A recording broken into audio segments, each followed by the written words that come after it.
Good afternoon all.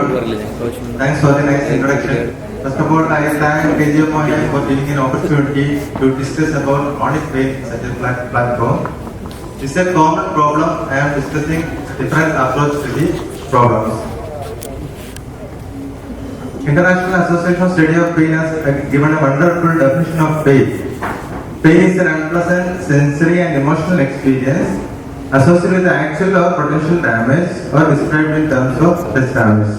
Here 3 points I want to highlight. Pain is unpleasant, we all know that. Second, it has an emotional component. All chronic pains are emotional components, or emotional disturbances can cause pain also. And third, even without a tissue damage, it can cause pain. Potential tissue damage can cause pain. For example, tension headache, there is no tissue damage but patient has pain. So what is chronic pain? When the pain persists even after the tissue injury heals or if the acute injury is done, it is healed, then the pain is persisting. It is called as chronic pain. Usually we call, if the pain is persisting more than 3 months, then we call it as chronic pain. What is the problem with the chronic pain? It itself becomes a disease. Unlike acute pain, chronic pain itself becomes a disease rather than a symptom, because it has several different domains. It affects the quality of life of the patient. It has psychological comorbidities because of associated depression, anxiety or sleep disturbances, and it affects marital or social life of the patient, and it becomes a burden with the society as well. Because of all these issues associated with the chronic pain, there is separate specialty to deal with the pain only. So it is recognized as 34th specialty in USA, and as such, pain is now considered as 5th vital sign. American Pain Society has declared as 5th vital sign. So in all patients, in all of our patients, like other vitals, we have to measure or assess pain and we have to manage pain. And WHO declared that pain is a treatment of pain is a human right. Interventional pain management, initially pain management was a part of anesthesiology and later on it becomes separate specialty. So interventions are minimally invasive, non-surgical and target-specific procedures to diagnose and to treat various painful conditions. So it basically fills the gap between the pharmacological management and surgical management. So here, whenever there is a pain, like a low back pain, neck pain, initially we all manage with the pharmacological methods like medicines, along with the non-pharmacological techniques including exercise, physiotherapy. If it does not respond to these treatments, we consider surgery or surgical methods. So you can feel a gap. You can feel a gap in between these two. In between this pharmacological management, surgical operations, there are few patients which are not a candidate for surgery or not willing for surgery, but not managed by the conservative methods. So this gap is filled by interventional pain medicine. To diagnose as well as to manage pain, we have 3 questions to answer. In each patient of chronic pain, we have 3 questions. One is the assessment of pain itself, whether it is what is the type of pain, what's the severity of pain, and site of pain. And second is identify the pain generator. For example, patient comes with low back pain, and we usually diagnose as lumbar spondylosis, degenerative lumbar spondylosis. But most of the time, one structure in the back might be causing pain. It can be either the muscle or it can be joint, it can be disc. One of the structures may be causing the pain. We generally call it as lumbar spondylosis, but we have to identify which structure in that degenerated spine is causing pain to the patient. That is the second step. And third is identify the pathology behind it. The problem is we know that one fracture zone is causing pain in the lower back. So the next step is whether it is degenerative, inflammatory, neoplastic or infective. That we have to find out. So to answer all these 3 questions, we have 4 steps. First 3 steps are common in all the specialties: history, physical examination and investigations. But in most of the chronic pain condition, it is not possible to come to a diagnosis with these 3 steps. So there's a fourth step called diagnostic blocks in pain medicine.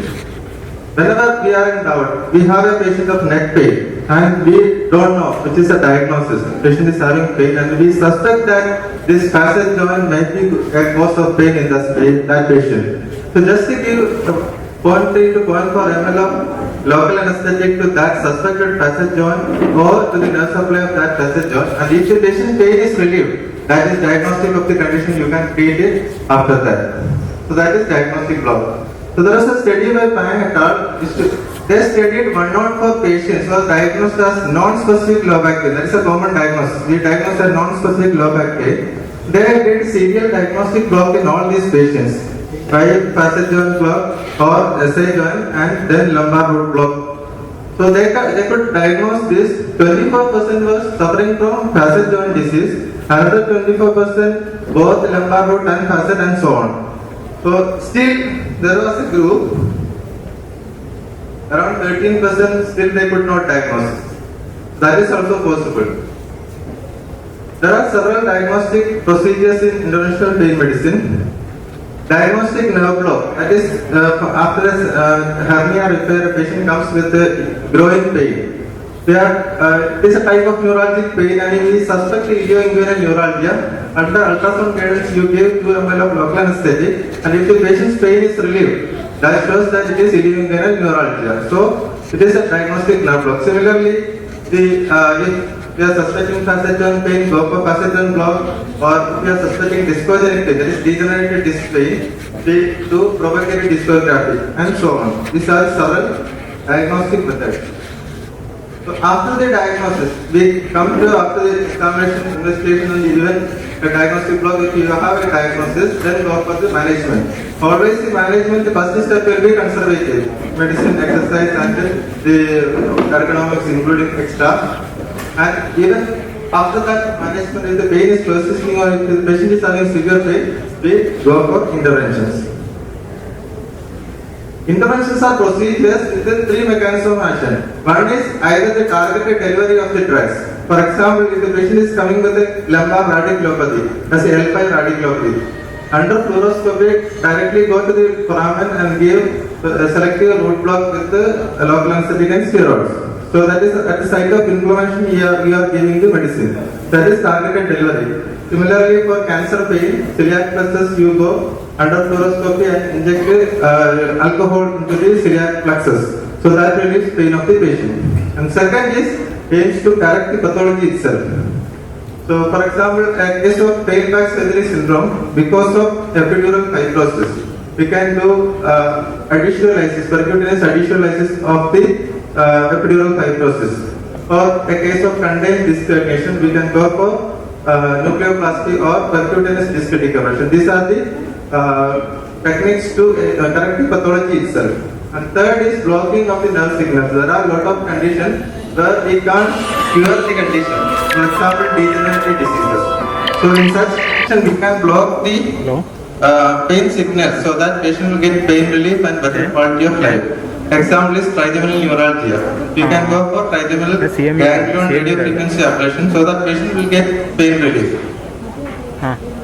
All procedures are done either under fluoroscopy or ultrasound guidance so that we can precisely place the needles. Now I will be discussing the role of interventional pain medicine in different chronic pain conditions by discussing few cases. First, a 59-year-old lady presented with severe pain on one side of the face. This episodic current-like increased on chewing and all. And it was already diagnosed as trigeminal neuralgia by the neurologist and was on medications, but patient was not tolerating the medicines. So we know that all trigeminal neuralgia we start with carbamazepine or oxcarbamazepine, and most up to 60% of the patients respond well to carbamazepine. But there are few patients which does not respond to carbamazepine or multiple drug therapy, or those patients who are not tolerating this medicine, because all patients will be old age patients. So what we'll do in this patient? This is radio frequency ablation of the trigeminal ganglion. So this is a daycare procedure where we place a needle through the foramen ovale into the Meckel's cave, where the ganglion, trigeminal ganglion is situated, and through that we place the radio frequency cable into that place, and then we do a sensory and motor stimulation so that we can find out which division of the trigeminal ganglion is affected. Patient might be having mandibular distribution or maxillary. So, if the mandibular distribution is affected and patient is after stimulation, patient will tell you that that area is affected, then you can go for thermal ablation on that area of the ganglion. So, similarly, the other neuralgias like post-herpetic neuralgia, we can go for dorsal root ganglion pulse radiofrequency ablation. Second case, 30-year-old software professional complaints of neck pain, mainly on the right side, which is radiating to arm. Difficulty in doing job, no sensory or motor deficit. This is a common scenario in our OPDs. Patients comes with the neck pain which is radiating up to the shoulder or the upper arm, and if we examine, no sensory neurological deficit will be there. So usually what we do is we take an X-ray. It is a old age group, we immediately diagnose a cervical spondylosis, and it is younger age also we diagnose a cervical spondylosis most of the time. And if we do an MRI, we can see mild C5-C6 disc bulge in most of the patients. So it is diagnosed as cervical radiculopathy. And this patient had a trigger point in the right trapezius. So what is the diagnosis? So this is myofascial pain. Myofascial pain is the pain caused by trigger points in the skeletal muscles. This is a common cause of neck pain, especially in software professionals and clerical jobs, those who are doing clerical jobs. Here you can see there are trigger points. These two trigger points can cause pain in this certain area. These are the distribution of pain. The patient may be presenting with the pain which is radiating to the head or the retroorbital region, or pain radiating to the shoulder. So the trigger points will be somewhere around here. So this is myofascial pain. Myofascial pain can be secondary to the underlying disease also. If the patient is having Facet-Joint pathology, patient can have associated myofascial pain. But most young individuals or middle-aged individuals who are involved in software work or using computers or who are proper ergonomics, they have myofascial pain because of their occupation. Treatment of this is simple. Just to do trigger point injection with a diluted local anesthetic and ask the patient to do stretching exercise of the muscle. So that will treat this condition. And along with that, we always have to advise regarding ergonomics of the patient, good position or the rest of the things. Other causes of neck pain include Facet-Joint pain. We do median branch neurotomy by radiofrequency ablation. And the cervical epidural for cervical radiculopathy. If the patient is having cervical radiculopathy, under fluoroscopy guidance we inject cervical epidural steroid. And nucleoplasty for contained disc dilation in the neck.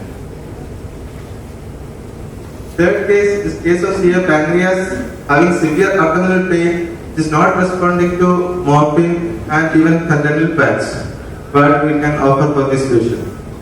So usually cancer patients, even if they are not curable, patients comes with the pain. Pain is the main issue in most of the patients, especially terminally ill patients. So here, celiac plexus neurolysis is a good option which decreases the requirement of morphine drastically and the pain improve the quality of life of the patient. Or we can consider if the celiac plexus is not accessible because of the surgery or the additions or the involvement of the lymph nodes, then we can go for splanchnic neurolysis at the thoracic level. Fourth case is a chronic smoker with a severe left leg pain, discolored 2 fingers, and pulsations in the left leg was less, otherwise normal investigations and normal left leg. Pain was not responding to any medicines. So this is basically ischemic pain. We know that for long-lived ischemia, if there is a definitive vascular occlusion or any vascular compromise, the first treatment is either angioplasty or vascular surgery. And there are few patients that does not have a major vessel involvement. They have small vessel disease, or those patients who are not a candidate for vascular surgery. In such cases, we can go for lumbar sympathectomy. Lumbar symplectomy previously were done by the surgical people, but now we can do percutaneous lumbar symplectomy by radiofrequency ablation. Under fluoroscopy, place the needle and we'll give contrast to find out the ganglion, then we'll go for radiofrequency ablation. Next case is a 36-year-old executive presented with back pain, which is radiating to left leg for 4 months duration, associated with paresthesias, and he lost his job. The pain was progressively increasing. So it is not responding to conservative methods. His MRI showed this herniation at the L5S1 level, which was correspondingly compressing the same side nerve roots. So this is a contained disc herniation. This can cause pain in 2 ways. Disc causes pain either because of the herniation. Herniated disc causes inflammation at the nerve roots, that is called radiculopathy. And common, this is usually less common.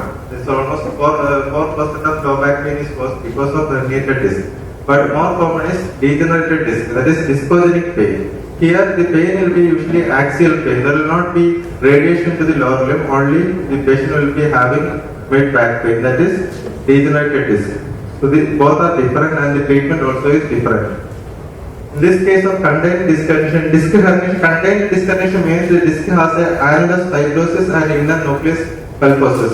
If the annulus fibrosis is intact, that case is called contained disc herniation. If the annulus fibrosis is broken, then it is non-contained disc herniation. So in all cases of contained disc herniation, we can treat it with percutaneous disc decompression. So initially, all cases of contained disc herniation, the treatment, whichever radiculopathy, lumbar radiculopathy, the treatment is conservative methods, medicines, exercise, as well as transforaminal epidural steroid we can consider along with the conservative methods. Here what we are doing is, under fluoroscopy, we place the needle to the foramen where the nerve root is emerged.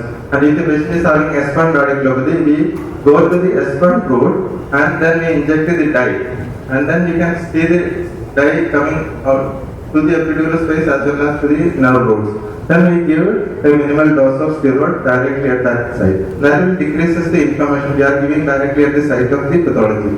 And along with that, we ask the patient to do exercise. And most of the patients, usually 60 to 90% of the patients will be relieved by this itself. And if the patient is having persisting problem, then we will consider percutaneous disc decompression. There are several ways to do percutaneous disc decompression.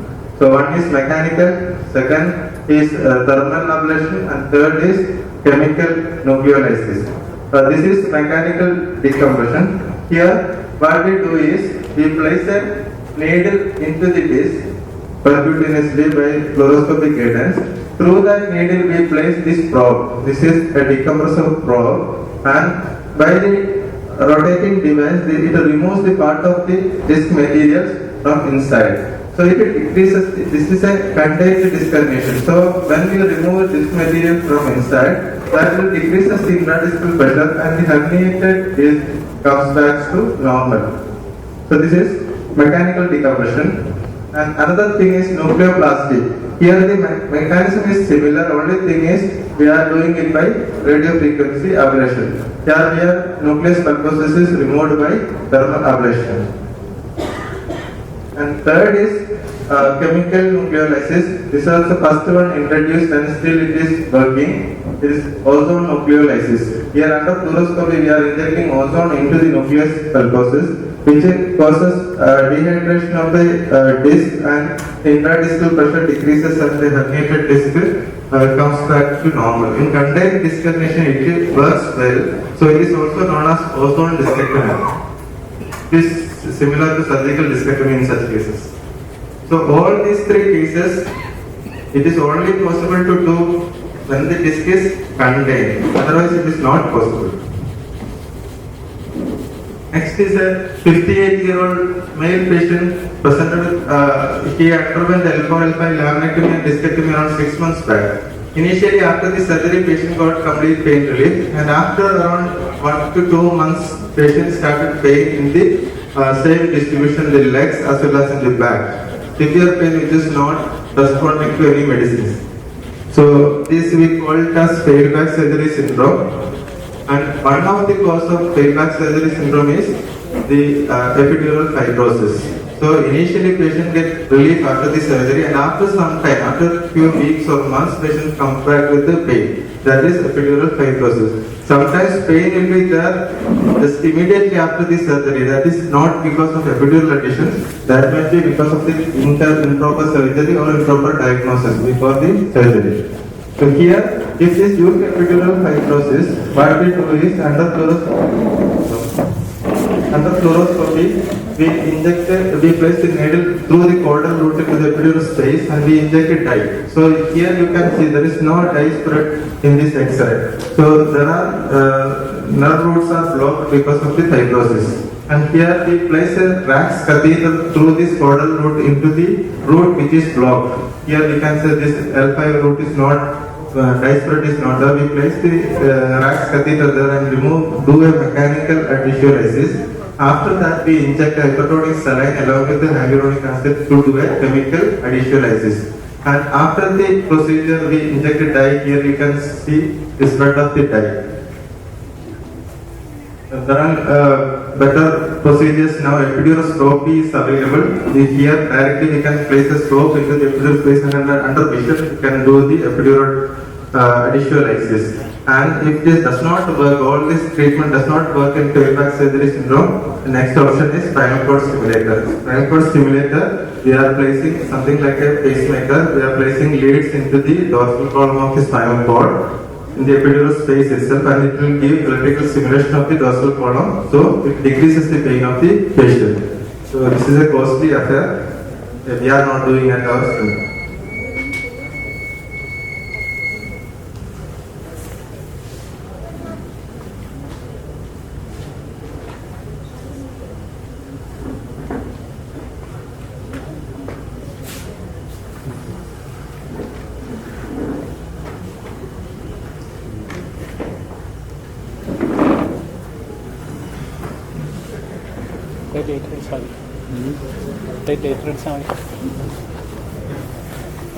Next, a 70-year-old lady presented with severe back pain for last 3 weeks.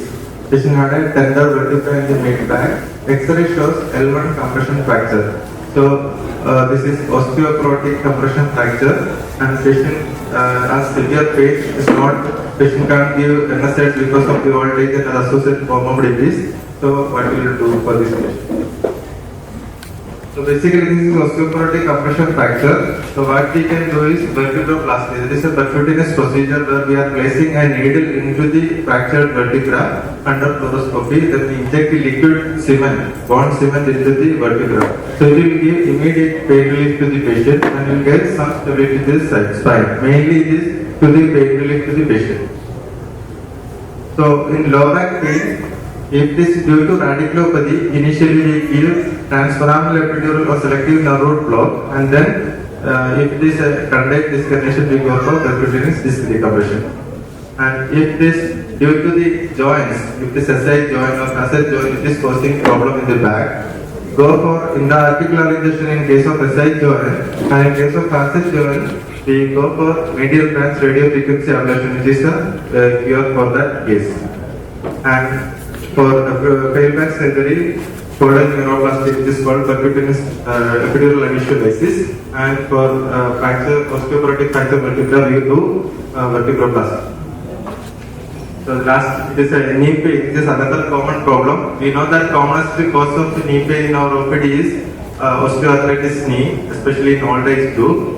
And we have several options. These are already being practiced, like intra-articular steroids and intra-articular hyaluronic acid injection. And two things we have extra. One is prolotherapy or regeneration therapy.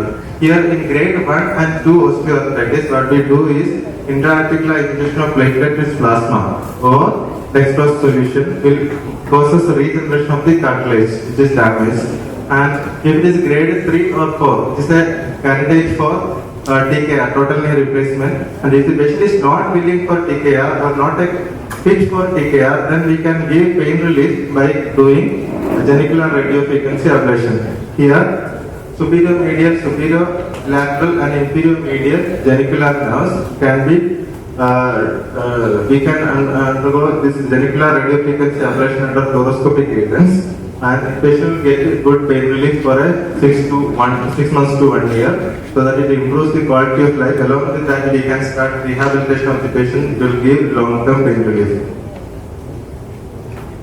To conclude, interventional pain management, as some minimally invasive procedure, gives permanent or long-term pain relief. It fills the gap between the pharmacological and surgical management. It may work in some situations where others fail. So never give up in your visions if always there is an option available. Thank you.